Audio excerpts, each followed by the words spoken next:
பக்திக்கும் மூட நம்பிக்கைக்கும் ஒரு பெரிய வித்தியாசம் இருக்கு. பக்தி அப்படிங்கிறது எந்த விதமான எதிர்பார்ப்பும் இல்லாம இறைவன் அந்த ஒரு காரணத்துக்காக நேசிக்கிறது. இது செய்யலனா நமக்கு கெட்டது நடந்துடுமோ இல்ல செஞ்சா நல்லது நடக்குமோன்னு ஒரு சுயநலமோட வர நம்பிக்கை தான் மூட நம்பிக்கை. பக்தி அறியாமையால வர்றது கிடையாது. இறைவனோட மகத்துவம் பிரபஞ்சத்தை உணர்ந்து உள்ளுக்குள்ள இருந்து இறைவனை உணர்ந்து வணங்குறது பக்தி.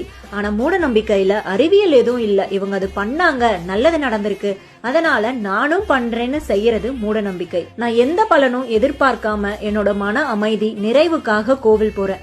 இறைவனை கும்பிட்டா எனக்கு ஆனந்தமா பாதுகாப்பா இருக்க உணர்வு இருக்கு.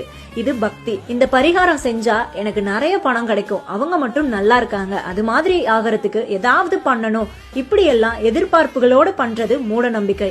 ஒரு செயலை செய்யும் போது நம்ம நேர்மையா இருக்கோம், கடவுள் கண்டிப்பா துணை இருப்பாருன்னு ஒரு தன்னம்பிக்கை வரும். தான் மேல நம்பிக்கை இல்லாதவர்கள் தான் மூட நம்பிக்கையில மாட்டிக்கிறாங்க. சிவாய் நமக.